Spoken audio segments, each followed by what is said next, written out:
name is Lieutenant Adrian Granillo, and I'm a staff officer here at the NATO Command and Control Center of Excellence. Today I'll be taking you through a short brief regarding some of the products and expertise offered by the NATO Command and Control Center of Excellence. Before getting into the content of this brief, first I want to offer a brief disclaimer. First and foremost, this brief is not classified and is releasable via open source means.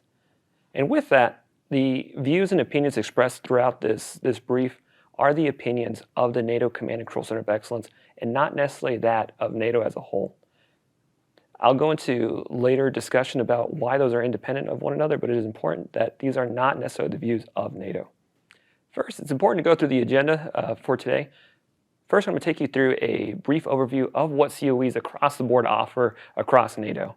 Next, I'm going to take you through the specifics of the Nato C2Coe and how we got to be formed and what we exist to inform NATO and its allies about. And then lastly, I'm going to take you through some of the products offered by the NATO Command and Control Center of Excellence, both historically and into the future. So in 2019, General Lanata offered a really concise and a very eye-opening statement about why COEs exist. And I'll just read that to you very, very shortly. And I quote, "NATO needs the NATO COEs to continue being independent thinkers who utilize their broad international network of experts in developing consistent, innovative solutions to address both current and future alliance challenges." This is SAC-T, this is the current SAC-T, and this I'll touch on a little bit more, but it's really important to emphasize that we are an independent organization who thinks and innovates and transforms on behalf of NATO, and more specifically, Allied Command Transformation. This slide right here just illustrates a brief overview of where COEs are. In total to date, there are 25 COEs scattered across the US and Europe as a whole. There's only one COE in the United States, with the vast majority being concentrated through the Germany and Netherlands and Belgium region. NATO C2Coe is located in Utrecht, the Netherlands.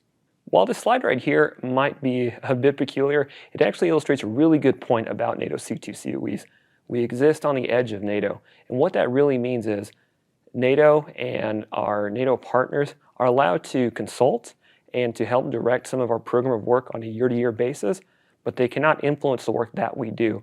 We're an independent think tank, really, that aims to transform and to innovate for NATO, but is not directly controlled by NATO. We exist really on the boundaries of NATO and the NATO force structure.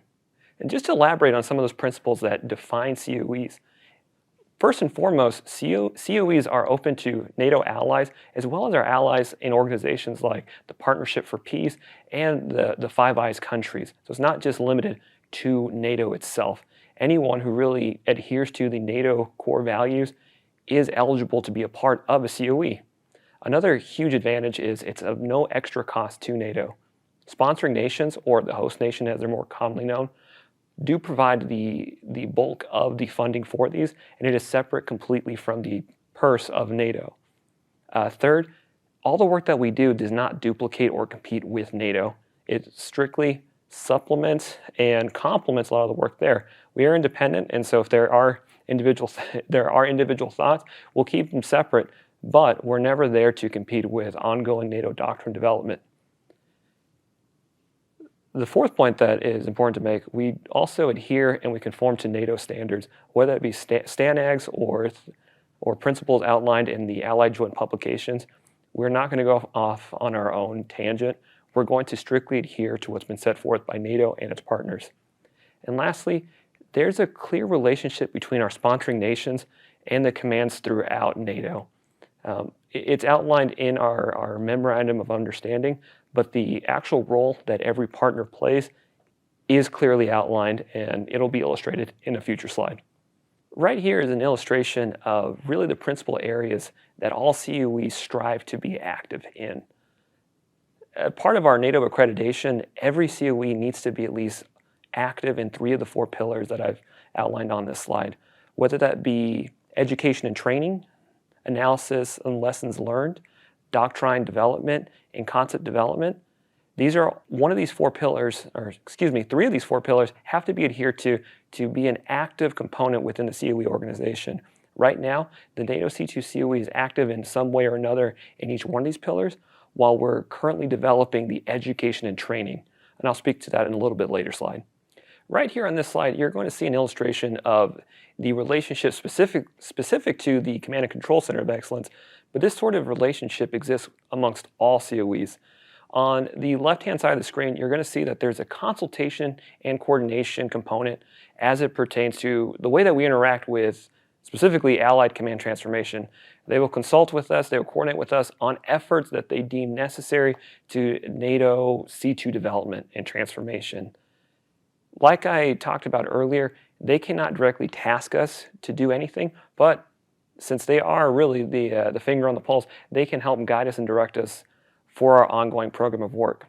And with regards to program of work, that is really our guiding doctrine that helps influence the direction of our COE on a year-to-year basis. Our multinational steering board, which currently for the NATO C2 COE is comprised of 7 member nations, that being the host nation of the Netherlands, the United States, Spain, Estonia, Turkey, Slovakia, and Germany. Those 7 nations combine together to help shape and improve our program of work on the year-to-year work that is conducted by the Center of Excellence. That work cannot be just completed by the C2 COE, and it shouldn't. It should be a cooperation effort. To ensure that our program of work is adhered to in a very holistic manner, we do integrate our work with the NATO Science and Technology Organization, NATO HQs, academic partners. We ensure that there is a wide-ranging effort to incorporate as many partners as possible to give the most comprehensive and accurate products that NATO requires to fulfill its mission. And lastly, with regards to COEs, there are 3 different places to get broad, wide-ranging information about any of the COEs. The first one, for more general information, you can visit ACT's website and their COE page. For more specific information, and this does require a username and password, you can access the Transnet portal. This has information about every COE, and every COE hosts their own information on this particular portal. And lastly, specific to the C2 COE, you can visit c2coe.org for more information. Now on this slide, we're going to begin to talk more about the specific background information related to the NATO Command and Control Center of Excellence. So beginning in 2002 and extending well into 2006, the idea that ACT and NATO as a whole needed more subject matter expertise to actually explore some of these more granular topics like C2 or shallow water warfare, mine warfare, that began to take shape.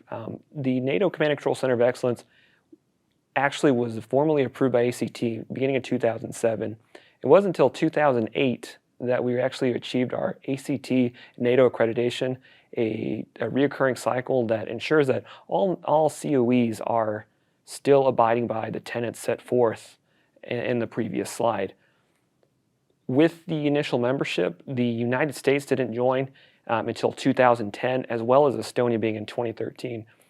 Extending all the way through 2021, though, we are a COE that is always looking to widen our membership, and as will be illustrated in a future slide, you'll see that while we are international, we can always become more international. And so if you're somebody who's from a country not represented currently at the C2 COE, there's definitely room for future international membership.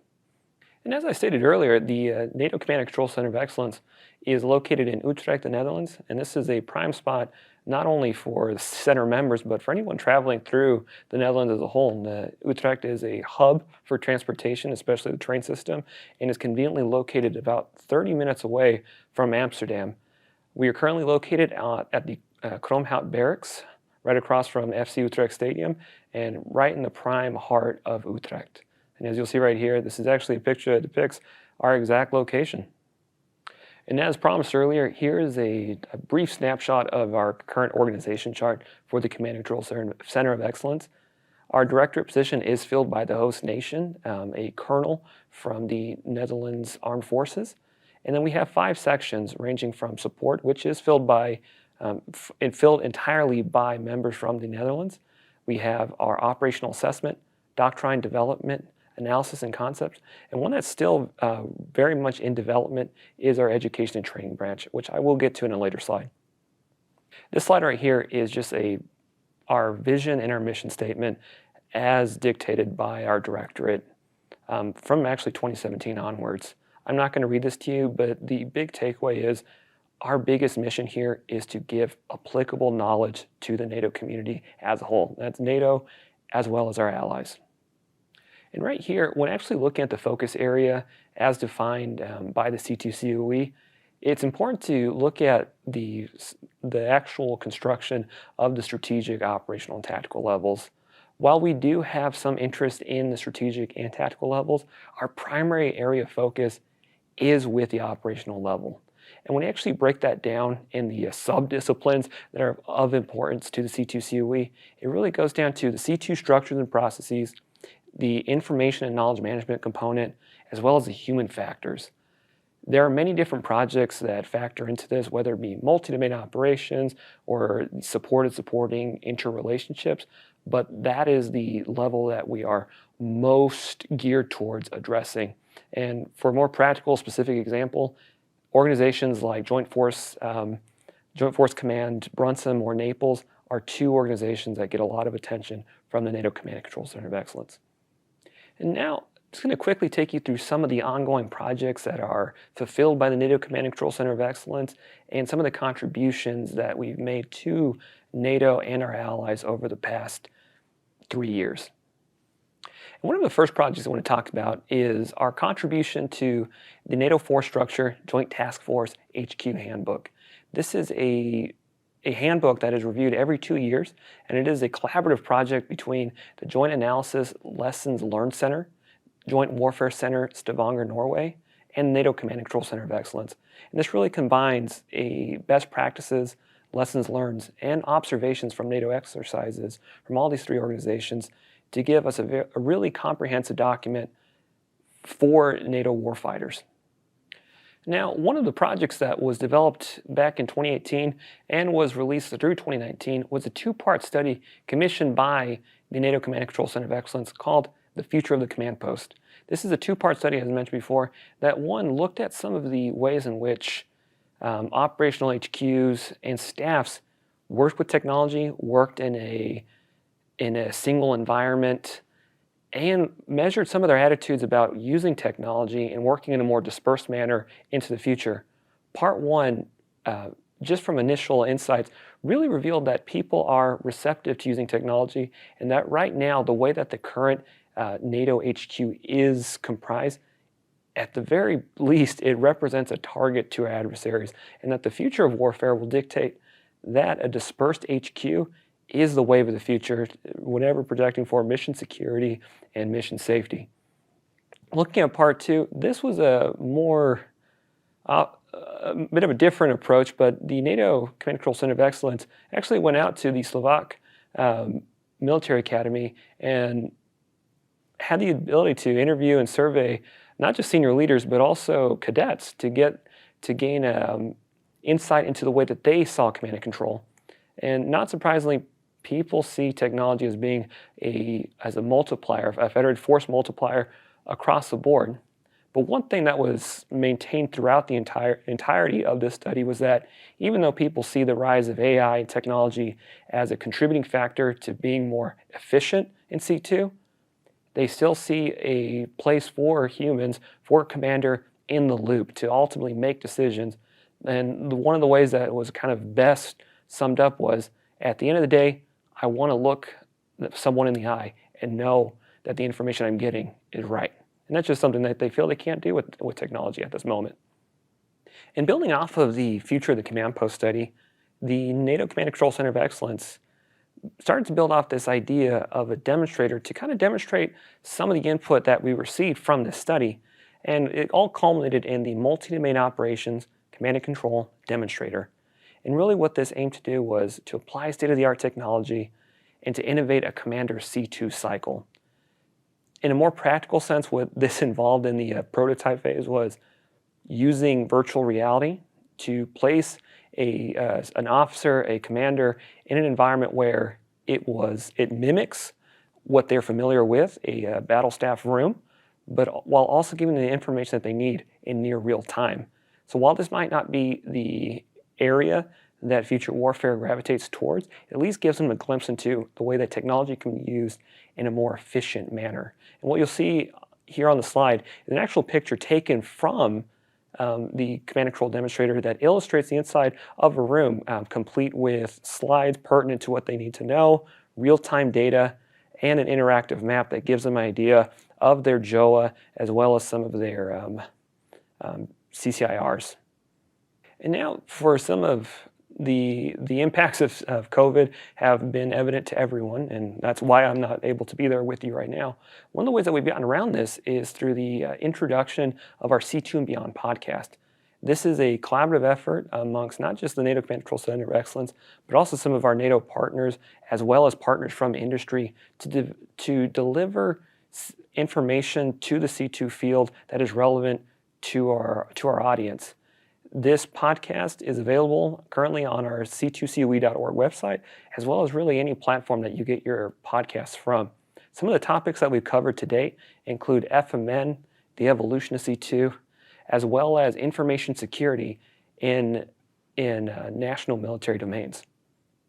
And lastly, one of the big ongoing and still ongoing developments is the NATO Command and Control Center of Excellence's new role as department head for operational planning, operational assessment, and alternative analysis. What this role aims to do is to sync some of the requirements developed by the NATO force structure, NATO command structure, and really future operations with some of the education and training solutions, and developing that education and training branch that is currently still being developed within the NATO Command and Control Center of Excellence. This allows us to become more entrenched within the CT community of interest, while also expanding some of our responsibility as it pertains to the OPOAA field. This slide right here kind of represents a snapshot of some of the work that's been done over the past year and what is still left to be explored into 2021. We have a yearly seminar, and again, due to COVID, we actually transitioned this seminar to a webinar format that was hosted entirely online, and it covered multi-domain operations, and specifically some of the keys to mastering complexity. This was conducted over the course of 3 days in November, and some of the results that we produced have had a great and profound impact on helping to shape what exactly multi-domain operations is and how it's applicable to the future battlefield environment. Looking forward to 2021, we will be hosting another webinar, but we'll also be hosting in a hybrid way. We will be hosting an in-person, most likely in Izmir, Turkey, 3rd week of September. Right now, the topic to be discussed is still yet to be decided on, but it will most likely be somewhere in the domain of multi-domain operations. Ongoing, continuing from 2020 into 2021, the NATO Command and Control Center of Excellence remains very active in federated mission networking. That initiative specifically has us involved with the Operational Requirements Working Group, and really relies on us to help with some of the doctrine associated with this development and this effort. Some of our publications include the support-team interrelationships, and just how to kind of codify that to doctrine for NATO. And like as was mentioned earlier, the NCS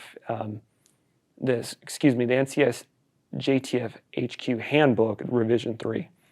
Another one to kind of look forward to for the NATO Command and Control Center of Excellence, not a publication yet, but an area of interest, is future decision making, kind of building on a cycle established by the Future of the Command Post and the Multi-Domain Operations Command and Control Demonstrator. Future decision making goes right in line with this development that's been drawn out over the past 2 to 3 years. And as always is the case with the NATO Command and Control Center of Excellence, we will continue to be involved with the operational assessment of future NATO exercises as it pertains to Steadfast Series and the Trident Series.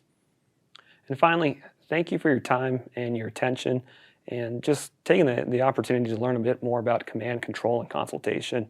For further information regarding anything that you heard about today, please visit any one of the links listed above or call this number, and we will be more than happy to get back to you to also help with consultation as it pertains to C2 and your organization. I've been your presenter today. Thank you for your time.